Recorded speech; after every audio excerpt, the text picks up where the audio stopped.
ఆయన ఎలా చెబుతాడు డైలాగులు. నియంతృత్వ ప్రభుత్వం మీద యుద్ధం చేశాను. ఏం యుద్ధం చేశాడు ఈయన? ఫుట్బాల్ తప్ప ఏం యుద్ధం చేశాడు చెప్పండి, నాకు కూడా చెప్పండి. యుద్ధం చేశానని పిచ్చి మాటలు మాట్లాడటం తప్ప ఏమీ చేయలేదు. ఒక అసమర్థుడు. నేను అడుగుతానండి, ఆయన మంత్రి చేశాడు, ప్రజలలో గెలవకుండా మంత్రి చేశాడు.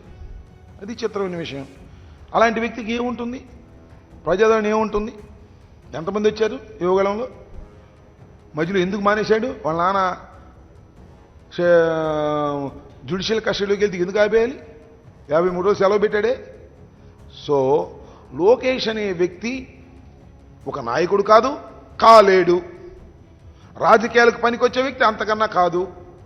ఏదో దురదృష్టమో అదృష్టమో అతను చంద్రబాబు నాయుడు గారి కుమారుడు అవటం వల్ల అతన్ని ఏదో మోసి ఆయన నాయకుడిని చేయాలని తెలుగుదేశం గురించి వాళ్ళు ప్రయత్నం చేస్తున్నారు.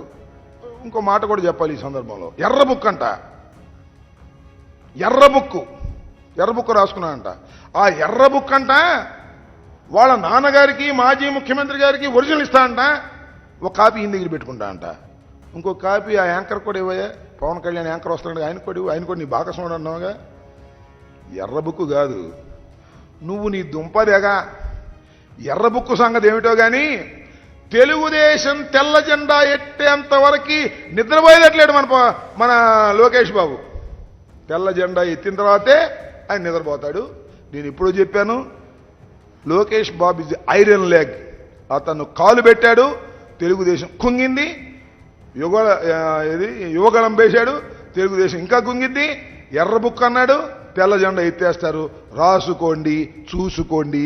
అప్పుడు ఎలక్షన్ తర్వాత శ్రీమద్ రమారమణ గోవిందే. ఇద్దరు కలిసి వచ్చినా, యాంకర్లు కలిసి వచ్చినా, ఈయన కలిసి వచ్చినా, కానీ ఒక అందుకు మెచ్చుకోవాలి. ఎవరిని? చంద్రబాబు నాయుడు గారిని భలే సెట్ చేశాడు యాంకర్లు మాత్రం. ఒక ఆయన మామను సెట్ చేశాడు, ఒక ఆయన దత్తపుత్రుని సెట్ చేశాడు.